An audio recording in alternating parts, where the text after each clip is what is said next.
Like what we're doing here at Cubefortwo? Hit that like and subscribe button to let us know. Alright guys, let's get started.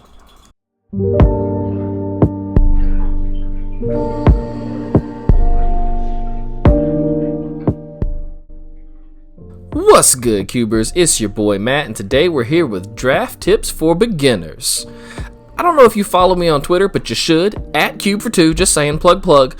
But a few weeks ago, I posted a picture of, well, me and my wife drafting, and we had just put up the Christmas decorations, and she said, "Can you give me a lesson on drafting?" And I was like, "Are you kidding me?" "Yeah, absolutely." So what we did is we set up the table just like you see in this picture, but we drafted 4 of the decks face up, 2 that were across the table from the other 2, and then we drafted 4 decks face down, so we had no idea what the other person was doing in those decks, and we just kind of talked about our choices. The result of this was that my wife got an excellent tutorial in drafting inside an 8-person pod, which is something she doesn't have a lot of experience in, and she shared a lot of different things that she learned in the process, and she thought those things would be valuable to you guys. So what we're going to do is I'm going to hand things over to Mrs. Cubefortwo, and she's going to talk about different things she learned drafting in this imaginary 8-man pod. 10 tips for new cubers and new drafters. Let's get started. Lesson number 1. What in the world are you doing? It's for dramatic emphasis. It's for the audience. We don't need no dramatic emphasis. We just need to get to the facts. Okay, fine. Lesson number 1. You're not. So the first thing that I learned is those wonderful gold cards that I'm so attracted to. They tend to wheel, and you don't need to draft them first.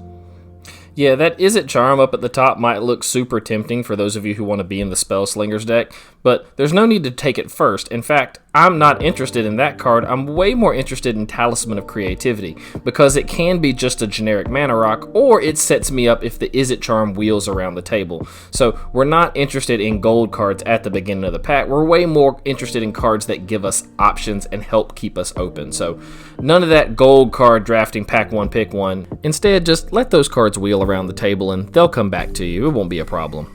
You know, that's very true. A lot of the gold cards I was really hoping to draft early ended up staying in the draft, and I saw them again and had my pick. The gold cards that didn't come back showed a sign to me that that guild was not open. Alright, boys and girls, lesson number 2. Okay, you really need to stop that and get a grip. Look, it's Cubefortwo. I'm Matt. They expect this of me. Yeah, but they don't expect it from Mrs. Cube. For lesson number 2, let's go back to that original pack that we just looked at, shall we? Here we go. Bring it on back. Go ahead. So lesson number 2, don't be afraid to take a land as your pack 1, pick 1. So when I look at this pack, I am not really excited about the cards I see. I know they're all really great, but Counterspell, there's a lot of different counterspells in the cube. Settle the Wreckage, it's a board wipe. There are lots of those. And I see a lot of middle-of-the-road creatures. So I'm not really sure what my strategy is supposed to be. But if I pick the dual land, my options are open. Yeah, choosing Underground Sea is definitely my pick in this draft. Draft your lands, kiddos. They're incredibly important. If you pick the Underground Sea, you're open to so many decks. You can play Dimir Tempo, you could play Dimir Control, you could play Esper, you could play Grixis and Splash Red, you could be in the Dimir Reanimator deck, the Dimir Artifact deck. There's so many choices. And drafting cool spells is neat, but being able to cast them on time is even better. Alright, let's keep going. Lesson number 3. Okay, seriously. Yeah, seriously. Lesson number 3. Go ahead, your turn. Okay, so as you are drafting, you want to keep in mind that you are looking for cards that are very unique. Crazy unique cards like Sneak Attack, Kiki Jiki, and Lightning Bolt. No. Lightning Bolt is not an example of what I'm talking about. Lightning Bolt is a dime a dozen. It's a burn spell. You can find a ton of those. But I like Lightning Bolt. Well, of course you do. You love to burn me. Oh, snap. What about Blood Artist? Ooh, aristocrat. I like it. So when I explain unique, there's only one Kiki Jiki. There's only one card that's going to allow you to do that combo trick. With Sneak Attack, you might only see the one card that allows you to sneak one of those big, gnarly creatures onto the battlefield. And when you see the Blood Artist, yeah, there are other aristocrat cards, but not many. If you don't snatch these cards up quickly, they will get taken, and you won't see them again. However, that lightning that you like, the lightning bolt, there's a lot of those. If you don't draft it, something else will come around. That's really solid advice, actually. Be on the lookout for your unique effects. I was in the artifact deck the other day and passed on Wildfire because I thought maybe I needed just one more cantrip spell for my deck, and the Wildfire did not come back, and I felt like crap. I really wish I had taken it. So looking for unique cards, looking for those one-of-a-kind cards are a great way to strengthen your deck. Lesson number 4 in a regular tone of voice. Oh no, you can have some fun with it. Lesson number 4. So pay attention to what comes back to you in the draft. So the first thing that catches my eye is that Emrakul. Apparently the sneak into play deck is not happening. Then I see those 2 red cards, the Arc Trail and the Goblin Guide. A low to the ground red aggro deck is wide open. It doesn't look like anybody is drafting that either. However, white and green have not come back. As a drafter, then, we can infer that the player to our right is on the green or the white stuff, and we might want to think about getting out of those colors. The other idea is that maybe we're the white and green deck, and now we have nothing to draft, which brings us to lesson number 5. So lesson number 5, when there's nothing to draft, hate draft. This was actually a hard lesson for you because you're such a sweet person. Are you being sarcastic? No, of course not. You're very sweet. I have to sleep next to you every night. You're the sweetest person I know. Right answer. Correct. Let's go back and assume that you are the white weenie deck. If you're the white weenie deck and you look at this pack, what are you most scared of dealing with? Ophiamancer. Every day. The ability to put that token on the field that has Death Touch, even during my upkeep.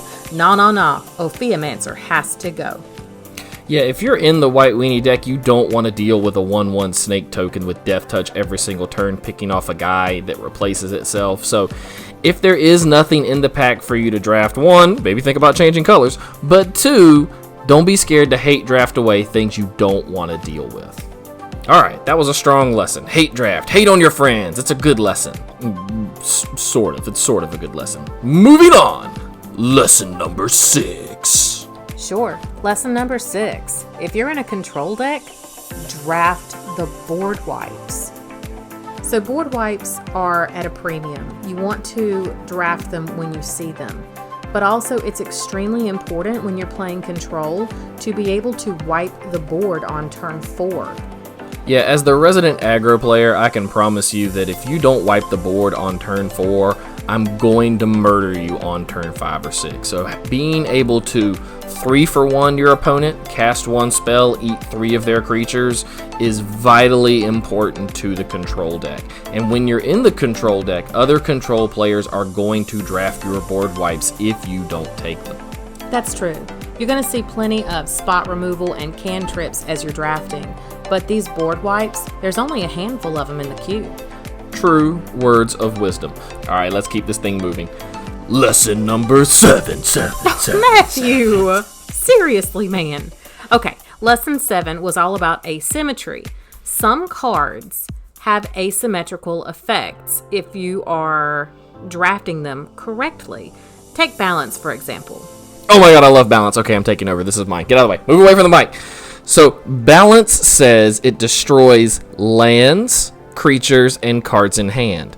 So the goal is to make the effect asymmetrical, which means you want to be playing planeswalkers and artifacts, because balance doesn't wipe those away. So if you have no creatures and very few cards in hand and a few lands because you've got mana rocks, when you cast balance, your opponent's board is wiped, and then you just start zeroing Gideon and making knights, or you +1 him and turn him into a 5/5 and slap your opponent around. Drafting cards that look symmetrical, but then making them asymmetrical is clutch. So you're saying with balance, I need to be playing Super Friends and artifacts? 100%, and if you're gonna play balance, You could also play one of my other favorite cards, Wildfire. Wildfire does basically the same thing as Balance, and because of that, we play Planeswalkers, we play Mana Rocks, and our opponent's board gets wiped. And for us, the effect is asymmetrical because we don't have or value our lands the same way our opponent does. We don't value creatures the same way our opponent does. But take a look at that Wildfire. Deal 4 damage to each creature. If you are drafting the ones with a big defense, it's still asymmetrical. Speaking of big creatures, you could play another great card that I love for asymmetry, and that's Oath of Druids. Oath of Druids says at the beginning of each player's upkeep, they choose target player who has more creatures than he or she does as their opponent, and then the first player may reveal cards from the top of their library until they reveal a creature card, and if you do, you put that card onto the battlefield and all of the cards revealed this way into your graveyard. This is a symmetrical effect, but if I'm playing big fatties all the way through my deck, the effect becomes asymmetrical. Big fatties like Primeval Titan and Woodfall Primus. Oh yeah, they're a lot better than those early mana dorks, your white weenies, and your red aggros. Do you know how bad it feels to be in the red aggro deck and watch your opponent play a turn 2 Oath of Druids, knowing that you're only going to flip Goblin Guide or something like it, and that your opponent's going to flip a Primeval Titan or something equally as nasty? Ugh, asymmetry sucks. So if you're playing one of these cards that looks symmetrical, the first thing you need to do is try to figure out how you can take advantage of it and how you can beat your opponent. The final classic example of asymmetry is Armageddon, because it destroys both you and your opponent's lands. So the key for you is to play small aggressive creatures, so that when you cast Armageddon, you've got board advantage and you just beat your opponent to death. Having lots of Mana Rocks is also a great way to create asymmetry with Armageddon, because you'll recover from the Armageddon far faster than your opponent. But it's also great if you have a wide board presence as well. But when Angel of Invention hits the field, it's going to fabricate those 2 artifact tokens. Plus, it anthems your board with a +1/+1. In this point, Armageddon, you're forcing your opponent to beat you with whatever they already have on the board. And if you're wider, good luck. Seriously, stop giving them all this great cube advice. The clock is running. We gotta go. People won't watch a video that's longer than 10 minutes. We gotta get to it. Lesson number 8. Let's go. Hurry up. Lesson number 8. Just because it's in your colors doesn't mean it's going to go with the deck that you're drafting. So if you're drafting red aggro, Chandra Acolyte of Flame is a great 3-drop. And Chandra Torch of Defiance could be okay at the top of your curve. But Chandra Flamecaller cost way too much for an aggro deck. Chandra Torch of Defiance is freaking awesome because she doesn't just fit in the aggro deck. You could also play her in a mid-range deck. She's great to cast on turn 4 and remove a creature, or to ramp you, or to draw you a card, and she's not so overcosted that you're not going to be able to play her at a reasonable midpoint in the game. And she does have the possibility of maybe closing it out for you if the game runs long. Did you say card drawing? Control players like card drawing. Take a look at Chandra Flamecaller. She's perfect for a control deck. Yeah, 0 to discard all the cards in your hand and then draw that many cards +1. That's pretty decent in the control deck. And once the board is clear, you just keep using her +1 to make 3/1 elementals and just beat your opponent to death. Oh, feels so good. Hey Chatterbox, if you're worried about time, we've got to move on. Lesson number 9. By the end of pack 1, you should be in your deck. Let's take a look at the end of round 1 and see what we have in the draft pool. So first off, let's take a look at these lands. We've got some really nice color fixing. I'm seeing some blue support, some red, some white. That's some lovely Jeskai going on right there. But if I was going to play a Jeskai deck, I'm really missing some red burn. I'm going to be looking for that during the next 2 rounds at the draft. You don't want to be playing Jeskai control? Look at those super sweet artifacts you've got up there. You could be in the artifact deck and play Upheaval. That is a wildly unfair card. But if you're going to do that over the next 2 rounds of the draft, now we're looking for Mana Rocks. So by the end of pack 1, you should be feeling out exactly which deck you're in and thinking about what you're looking for the rest of the draft to try and bring it all together. And that's it for us, boys and girls. I only learned 9 things that I wanted to share. What about the one thing you learned that you don't want to share? Come on. Come on. What kind of list stops at 9? Lesson number 10. Oh, yeah. Do we really have to do this one? It's embarrassing. Oh, we totally have to do this one. Boys and girls, remember we were talking about asymmetrical effects? Let me show you something fun that happened during one of our games. No. Okay, so that's me in the red aggro deck on the bottom, and that's my wife up there in the artifact deck. I give her full credit, she's in the artifact deck, so you definitely play the card that she's about to play. Do you want to narrate untapping and doing your turn? Sure. He's playing aggro. I'm gonna get him. I'm gonna untap my land, I'm gonna play another land, and I'm gonna tap both of them for this Winter Orb. Yeah, you're in the artifact deck. Most of the time playing Winter Orb feels great because you're going to have mana rocks, but you don't have mana rocks. I didn't know I needed them this early. Yeah, this is a oops. So if you're in the aggro deck, when your opponent slams Winter Orb on turn 2, you spike the football and moonwalk out of the end zone. I untapped, played a Plains, tapped my Plains, and dropped my homie Thalia. Whoo, it was so good, boys and girls. It was so good. Now she's only going to tap 1 land, and her spells are going to cost her 1 more. I really wasn't thinking about needing 2 mana to counterspell, or perhaps needing the extra mana to play the extra rocks in my hand. It was a mistake. It was a mistake, okay? I own it. It was a mistake. Yeah, you want to tell them what happened 3 turns later? They know what happened 3 turns later. I was dead, okay? You were so dead. Whoo, 10 lessons. It was good times. Yeah. I got a pro tip for all you guys playing at home. You ready? Winter Orb will not stop them if they're in the aggro deck. You did not just do that to me. I definitely did not post it on Twitter a few days ago. No. Yeah, I just said I didn't. I didn't do that.